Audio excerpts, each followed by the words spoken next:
break down 2-on-1 wrist defense. Let's take a look at it regular speed first. Back up! And let's go back and analyze it.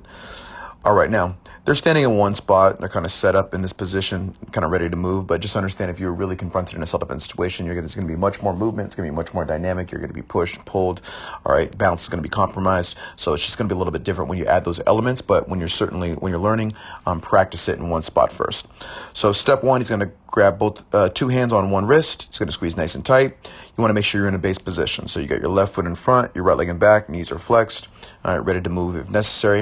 You're going to take your left hand, you're going to make a fist. If it's not already in a fist, all right, go ahead, squeeze that arm nice and tight. You can open up your hand and reach over the top and grab your hand, but I think a fist is stronger.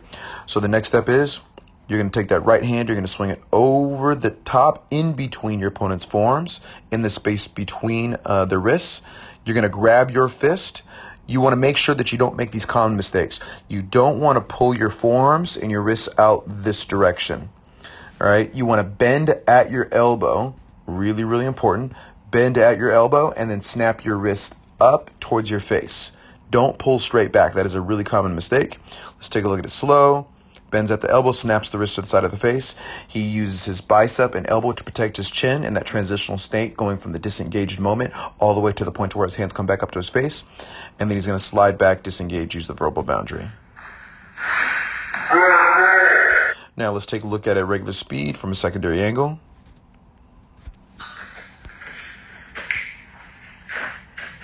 Back up! And let's go back and analyze it.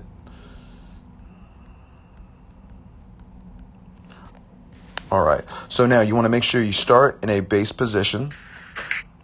Right leg is back, left leg's in front, knees are flexed, ready to move.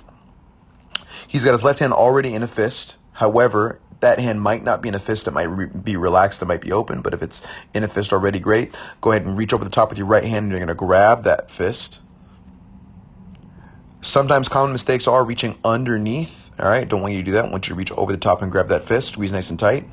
And like I said before, you can do this with an open hand. So let's assume that this hand was open, right? He can reach over the top and do a gable grip and clasp his hands together. It is effective and it works that way. I like to use a fist because I think it's more rigid, and the rigid nature of the wrist being super straight, I feel like it just creates more strength. So he reaches over the top, he grabs that fist, and now he's going to bend at the elbow. Really, really important. He doesn't pull straight back this way, right? He wants to bend at the elbow and snap his wrist up. Let's clear this out. So snaps the wrist up to the side of the face, all right? And shoulder and bicep protect the chin. He slides back, disengages, and uses that verbal boundary. That's going to be 2-on-1 wrist defense.